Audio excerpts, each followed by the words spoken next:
As experienced anglers know only too well, there are no guarantees in fishing. But, in the case of Tope, to get as close to a guarantee as it's possible to get, two approaches combined together stand head and shoulders above the rest. Taking it as read that your setup and tackle are up to the job, to give yourself the best chance of success, you must first get the fish in feeding mood in the vicinity of where you intend to place your baits, then offer them a bait that no apex predator will be able to resist. Tempting fish with acute scent detection equipment such as Tope to within casting range should be straightforward enough. Simply lay down a scent trail for them to follow up back to the boat and make sure your baits are carefully positioned in it. What point is there in going to all the trouble of setting up a rubby-dubby, then casting the baits across the tide well clear of its influence? Persuading the Tope to feed, then making certain they can find your baits cannot be emphasised enough. And in that respect, the value of a good rubby-dubby with the tide washing scent and scraps away from the boat to draw the fish in is a well-proven technique.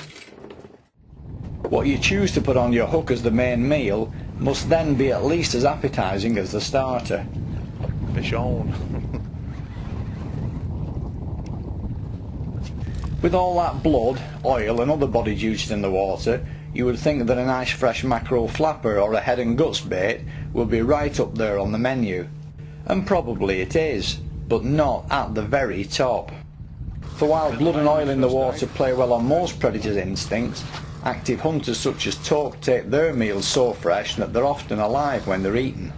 And it's for this reason that the vibration of a live bait is far more likely to trigger a response than any cut bait, however fresh that bait may be. I suspect it might be a little bit wrapped up because it's a bit dead weak, man. Oh, nice. Shoots in there. There's a lead up.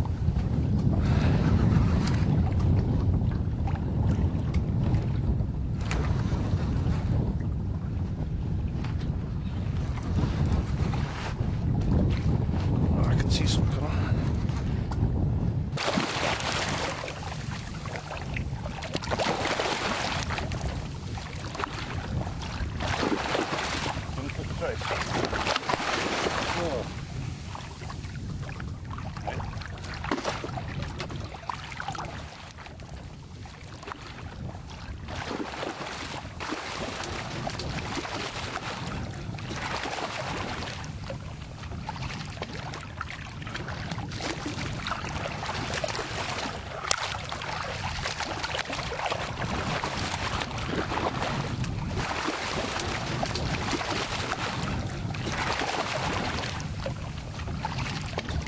It's important when you bring the tope in, keep it level at all times.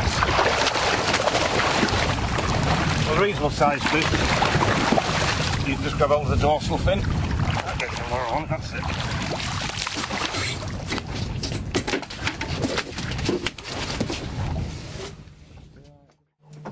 If you can keep a few live mackerel coming up throughout the day, all well and good. If you can't, then putting a few in a bucket with constant water changes will often give you at least some opportunity of using them as live baits. Luce Bay charter skippers Ian and Matthew Burrett specialise in catching big tope, so who better to demonstrate the technique? Feel out. The first job is to squeeze down the barb on the hook so as not to damage or unduly stress the tope when it comes on board. The hook is then inserted through the mackerel's top jaw from the inside of the mouth, coming out close to and midway between the eyes. The final job is to nick a small rubber disc onto the hook, possibly made from an old inner tube, to act as a stopper to prevent the mackerel from working itself free. After that, it's business as usual, with the bait sent down on a heavy mono trace tipped with wire and the reel drag backed off with the ratchet switched on. Then all you have to do is sit back and wait, which usually is not for very long.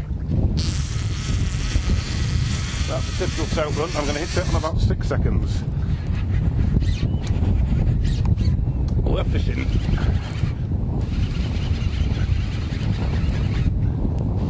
Coming straight at me.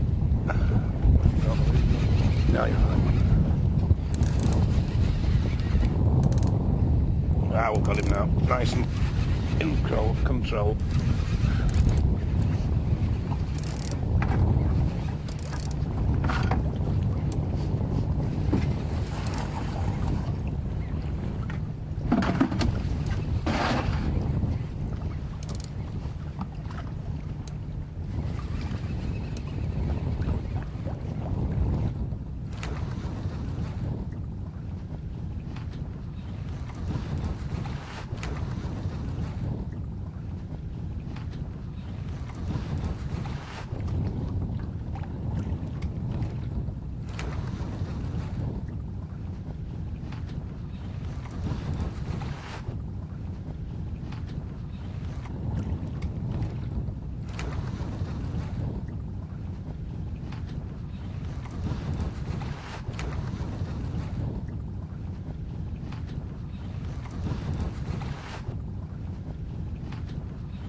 There's the leader.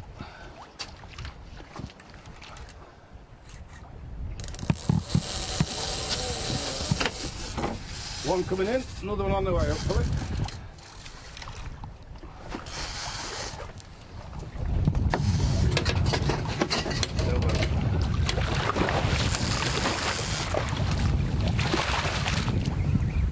It's the way I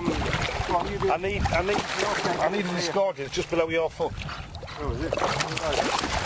Under your bum, sorry, under your bum. Do